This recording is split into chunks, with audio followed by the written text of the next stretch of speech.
Dr. 8:45. Now, sales of second-hand goods are booming as many people look for more ways to save money. Nina is at a charity shop in Greater Manchester to find out more. Looking for bargains. You are the best person we could have sent for this, Nina. How's it going? Always looking for bargains, and this is bigger than a charity shop. It is an absolute treasure trove, an emporium. Have a look behind you. There's something for everyone. So this is the collectibles room. Some really high-end vintage antiques in there. Lots of beautiful furniture at a good price. 120 quid for this beautiful wooden rocking chair. Look at that. Hardly used. And the nice thing about coming and using charity shops is you know your money is going to a good place. And I want you to meet Gary, because here at Emmaus, what they do with the money that they raise is help people who were homeless. And you were almost homeless 10 years ago. Yeah, that's right, Nina. I was just on the brink of becoming homeless. I was in a pretty sad place personally. I got in contact with Emmaus. I knew about them. Luckily, they had space, a spare room for me. I was just going to stay a few months, get myself together, sort out what I need to sort out. I've been here nearly 10 years now, and Emmaus has been a godsend for me and many thousands of other people around the UK since it was formed 25, 26 years ago. You love it, don't you? Yeah, it's a fantastic place. And you make a mean slice of white toast as well. Oh, thank you for that. Have a look around at the furniture here. And business has been booming here at Emmaus. They said that 5 of the last 6 months are record-breaking for them. And that's reflecting a national picture of how we're engaging more with charity shops and second-hand. So overall, we've learned there's been a 15% increase in charity shop sales. The British Heart Foundation alone say they've sold 28 million items, second-hand items, in the last year alone. And have you heard of the online app Vinted, where you can buy and sell items? Well, they've gone from 1.2 million members all the way up to 8 million members in the space of just 2 years. Obviously, it's because we're feeling the pinch, a lot more inflation at 10%. Your money's not going as far. We're looking for those bargains. Is everyone a winner then? Ben Boulos has been finding out. Second-hand, pre-loved, recycled. When it comes to clothes, more of us are seeking out bargains instead of always buying new. And where there are trends, there are business opportunities. First, the fashion blogger and advisor. Rosie has 4,000 subscribers who follow her tips on where and how to buy second-hand, like at this SCT charity shop in East London. Just walk into your local charity shop. You don't have to buy anything the first time, but just get comfortable in the space, get comfortable with rummaging a little bit.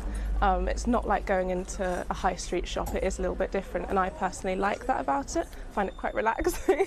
There's not like blasting music, things like that. And then also there's some fantastic apps like Vinted, where you can... Sorry, I got distracted because there's a girl trying the shoes that I really want on. I find a pair of shoes that I love, but then I wear them until they fall apart. So I constantly looking for like the next pair of shoes that I can wear to death. And the ones we saw you buy today, how much were they? They were £65. Bargain. I think so. I mean, from what you said about them being 500 retail, I'm very happy. I didn't know that. I just like the way they look. So Rosie, someone like me, where do you begin when you're presented with all of this choice? I feel like you just got to dive in and kind of see what you can find.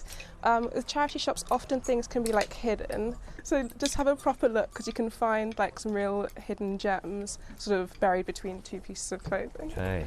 What kind of colours do you wear as well? I feel like that's also a great way to... So quite like something a little bit bright, something with a little bit of colour, bit of character. I mean, you'd never tell from this jacket, would you? So this is Levi's, so you know it will be really good quality. Oh, okay. And how much is this? £7? £7, which is amazing. It's not bad, £7. What do you think? Should you try this? Yeah, try it on for sure. Right, let's give it a go. There we go. What do you think? So good. I love it. Really nice. What do you think? Tucked in, tucked out? I'm a tucked out person, personally. You're the expert. I'll go with you. Rosie, thank you very much. The thing is, though, what if you're not sure where to get the best bargains? Maybe you don't have time and you may not have an expert like Rosie out shopping with you. Well, enter our next business, the online seller, Isabella. She started selling unwanted clothes on the app Depop to make some extra cash while studying. It's now her full-time business, with 3 staff and sales totalling £800,000 since 2015. So how does it work? For example, some of the items that I source might come from like warehouses or like huge warehouses in the UK full and full and full of vintage stock. Like, it's almost unimaginable. A lot of my pieces come from there. I have a buyer who is one of my full-time employees, and she goes around the country sourcing secondhand for me. I'll style the pieces, shoot the looks on my little tripod. Once I've shot it, then we list it on the app, and I aim to list 100 items a week or so. And small entrepreneurs like Isabella mean more business for big online selling platforms. Vinted is one of those seeing a surge. Its number of registered buyers and sellers in the UK has soared. The growth of secondhand's absolutely phenomenal, and a whole host of different reasons. But I think people are more and more wanting to sell on platforms like Vinted, to make a bit of extra money, cost of living crisis, it's very understandable. And on the buying side, people still want to buy items, but they want to buy more affordable items. Secondhand, you're often able to trade up to things that you wouldn't have been able to afford when they're new. And platforms like Vinted offer this vast assortment of choice and options to buy. And then, of course, there's the sustainability aspect as well. Of course, some people will always prefer to do it the old-fashioned way, rummaging and rifling through the rails, never knowing what bargains they may discover.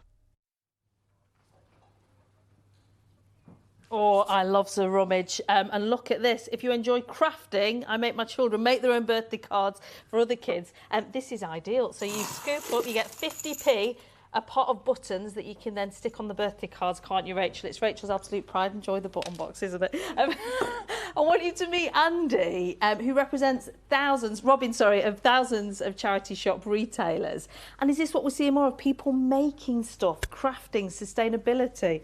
Yeah, there's a lot of that going on. Obviously, there's a hugely important role for charity shops in looking after people who have serious economic issues and need to be able to get a bargain or to spend less money when they're doing their shopping in one way or another. But there's also, as you suggest, this incredibly important thing about sustainability. Yeah. People really wanting the pound in their pocket to actually have less of an impact on the environment when they spend it, and also they're keen to ensure that pound is actually spent with a good cause, perhaps, rather than some anonymous hedge fund in London or something like that.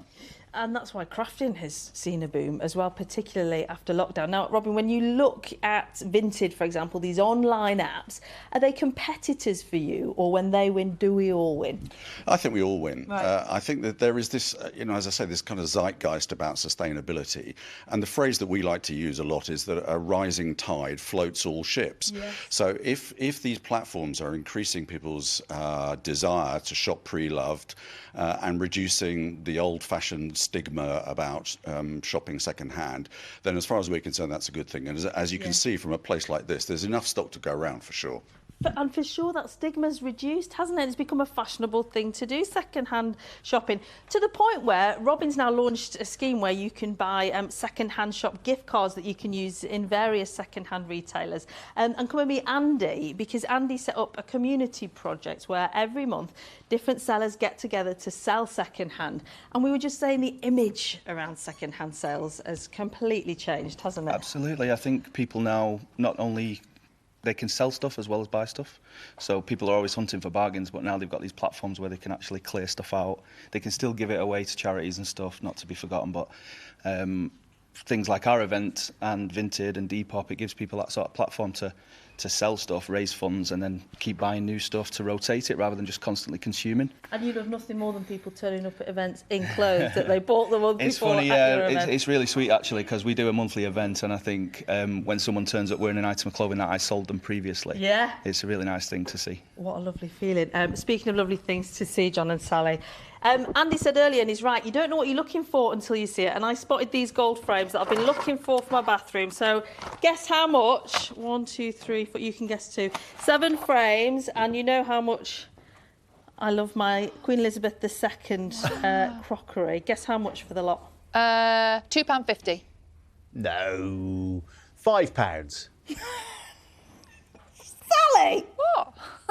£7. Oh, right, £7, okay, sorry. but this is why I'll never make it in business. I said, wow, that's cheap. And then they rounded it up to a tenner, so I've lost £3. But as we were saying, it's money very, very well spent. Do you want some extra bags, Nina, before you leave? You're going to be loaded down with stuff, aren't you? She's going to be bringing loads of stuff home. Great stuff. You've been sending in loads of vintage bargains and charity shop finds that you've made over the last few months. Yes. Sue texted in to tell us how she got the bargain for the best day of her life, her wedding day. She refused to pay thousands for a dress, and she managed to get her wedding dress from a charity shop. Well done, Sue. Simon sent this in, some brilliant outfits. They got the whole lot for their 40s themed party. All those second-hand clothes, £4.50. There you go, it's a bargain. Heather in Aberdeen bought this plate from a charity shop, got one of her artistic friends to make this amazing design. Trying to work out what's going on there. Now, this is an absolute vintage bargain. Fiona in Doncaster managed to get these boots for 15 quid, then discovered if she'd bought them new, they would have cost £300. Where from? Wow. So you put them straight on eBay? No, I'm sure she didn't. And Claire told us she managed to get, oh, this is my favourite one. She got what she thought was a wine cooler from a charity shop for £1.99 last week, only to find out it is, in fact, a yoghurt maker. Oh, OK. Well, it's serving a purpose there with the bottle of wine. I would have used that as a wine cooler too. You'll use anything as a wine cooler. Well, it works. Right, it's 8:59. You're watching BBC Breakfast.